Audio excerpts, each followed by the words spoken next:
Hello બચ્ચો, આજના વિડીયોમાં આપણે જોવાના છીએ સ્વાધ્યાય 1.1 નો પ્રશ્ન નંબર 3 અને વિદ્યાર્થી મિત્રો આ પ્રશ્ન નંબર 3 માં આપણે જોઈશું અવિભાજ્ય અવયવની રીતથી ગુસા અને લસા કઈ રીતે શોધી શકાય અને એ પણ ત્રણ જે સંખ્યાઓ છે એનો. અને વિદ્યાર્થી મિત્રો આગળના વિડીયોઝ જો તમે નો નિહાળ્યા હોય તો ખાસ નિહાળજો, કારણ કે આગળના વિડીયોઝમાં આપણે અવિભાજ્ય અવયવની રીતથી કઈ રીતે ગુસા શોધવો અને કઈ રીતે લસા શોધવો એની પણ વાત કરી દીધેલી છે. તો ચલો સ્ટાર્ટ કરીએ વિદ્યાર્થી મિત્રો.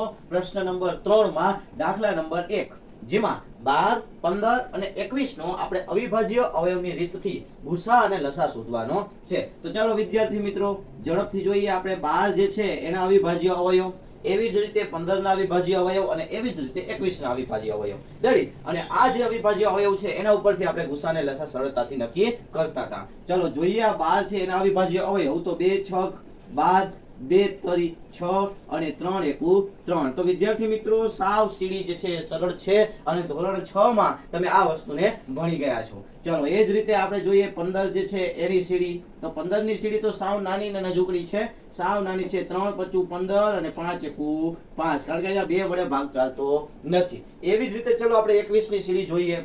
તો 21 ની સીડી વિદ્યાર્થી મિત્રો હું અહીંયા કરું છું રેડી, કારણ કે અહીંયા એક બીજા નંબરનો દાખલો અને અહીંયા ત્રીજા નંબરનો દાખલો, એમ સળંગ આપણે પ્રશ્ન નંબર 3 છે આ જ વિડીયોમાં જોઈ લેશું. ચલો 21 જે છે એમાં પણ જુઓ બે વડે ભાગ નહીં ચાલે, તો આપણે ચલાવીએ 3 વડે. 3 સત્તુ ને 21 અને 7 છે અવિભાજ્ય સંખ્યા છે, તો 7 એકુ 7. તો સરળતાથી ત્રણે ત્રણ જે સંખ્યાઓ છે એની સીડી નાની અને સરળ છે. ચાલો જોઈએ હવે આપણે 12 છે એના અવિભાજ્ય અવયવ છે 2 ગુણ્યા 3.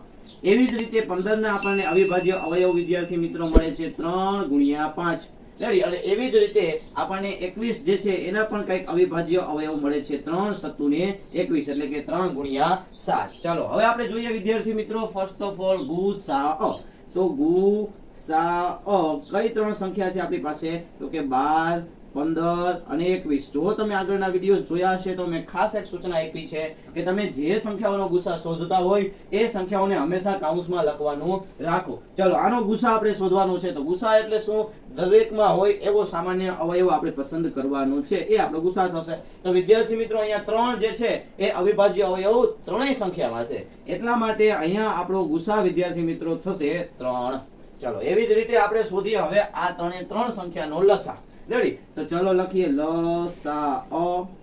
કઈ ત્રણ સંખ્યા છે? 12, 15 અને 21 રેડી. આ રીતે સરસ મજાની રીતે લખતા શીખવાનું છે વિદ્યાર્થી મિત્રો. દાખલો ગણતા, સીડી કરતા કે અવયવ વૃક્ષ કરતા દરેક વિદ્યાર્થીને આવડતું હશે, પરંતુ જે દાખલો છે વ્યવસ્થિત પેટર્નમાં લખવો એના જ ખાસ માર્ક્સ હોય છે. ચલો લસા શોધવા માટે મેં તમને કીધું હતું કે લસા શોધવા માટે સૌથી વધારે મહત્તમ ઘાત વાળો જે કઈ આંકડો હોય, જે કઈ અવિભાજ્ય અવયવ છે એને પહેલા પસંદ કરવો. તો અહીંયા તમે જુઓ 2 છે એ 2 વાર છે રેડી, બધામાં હોય એવું જરૂરી નથી. તો 2 છે એ 2 વાર મહત્તમ છે, એટલા માટે 2 ને લઈ લો 2 વાર. એવી જ રીતે અહીંયા 3 જે છે એ પણ છે, તો 3 ને પણ લઈ લો, કારણ કે લસામાં કઈ મૂકવાનું તો નથી જ, કઈને ભૂલવાનું તો નથી જ. ચલો ત્યાર પછી 5 પણ છે, 5 ને લઈ લો અને હવે 7 પણ છે, 7 ને લઈ લો. તો વિદ્યાર્થી મિત્રો લસામાં બધાને લઈ લેવાના રેડી, કોઈને ભૂલવાનું તો નહીં જ. પણ પહેલી પસંદગી આપણે એવી કરવાની કે જે વધારે ઘાતવાળી હોય એવી પસંદગી આપણે કરવાની. હવે ચલો આ બધાનો ગુણાકાર કરો વિદ્યાર્થી મિત્રો, ત્યારે તમને આ જે ત્રણ સંખ્યાઓ છે એનો લસા મળશે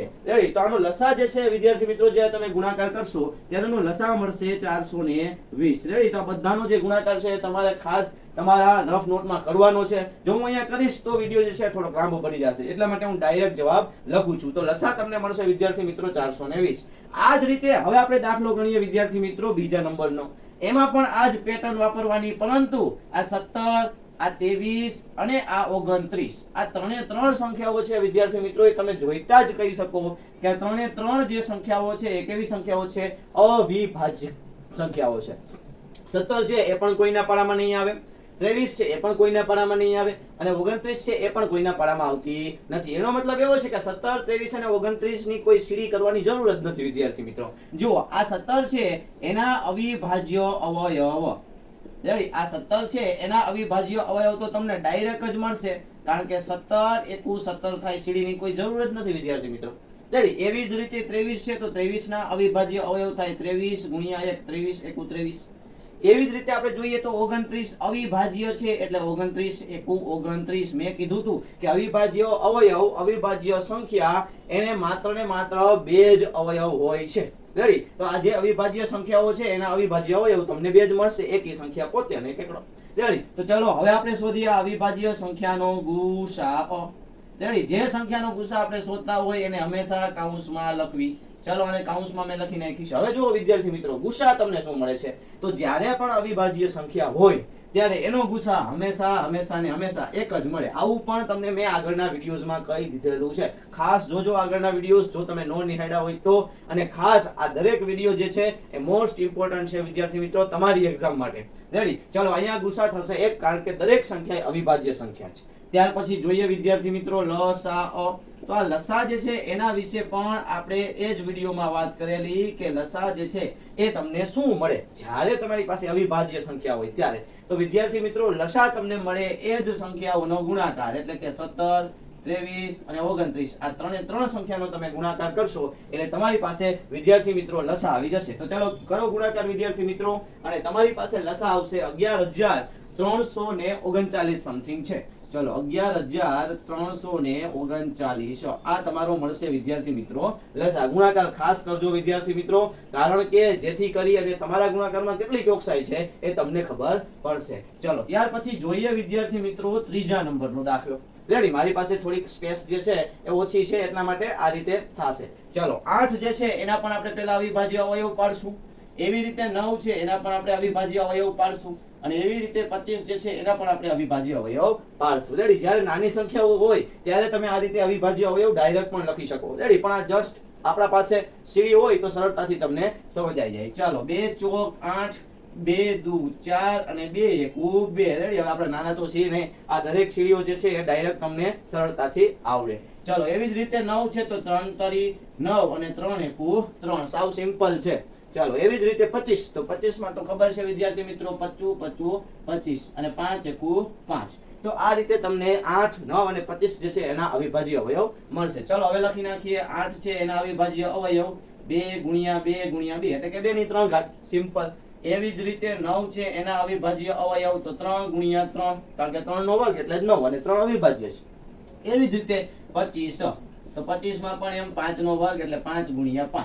તો ચલો આ તમને મળ્યા છે અવિભાજ્ય અવયવ 8, 9 અને 25 ના.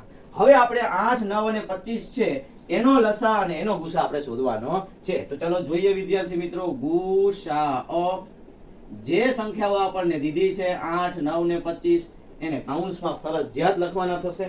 ચલો ગુસાઅ એટલે દરેકમાં હોય એવી જ સંખ્યાને પસંદ કરવાની. તો જુઓ કોઈ એવી સંખ્યા આપણી પાસે નથી આમાં કે જે દરેકમાં હોય. તો એનો મતલબ એવો છે વિદ્યાર્થી મિત્રો ગુસાઅનો થશે 1. જ્યારે પણ તમને એવું લાગે કે કોઈ એવી સંખ્યા નથી કે જે ત્રણેયમાં હોય, અથવા આપેલી જે કઈ સંખ્યાઓ છે એના અવિભાજ્ય અવયવમાં હોય, એવો કોઈ સામાન્ય અવયવ જ નથી, તો આપણી પાસે ગુસા શું થશે? 1 થશે. રેડી? કઈ ન હોય તો 1 તો હોય જ. એવી જ રીતે આપણે જોઈએ વિદ્યાર્થી મિત્રો લસાઅ 8, 9 અને 25.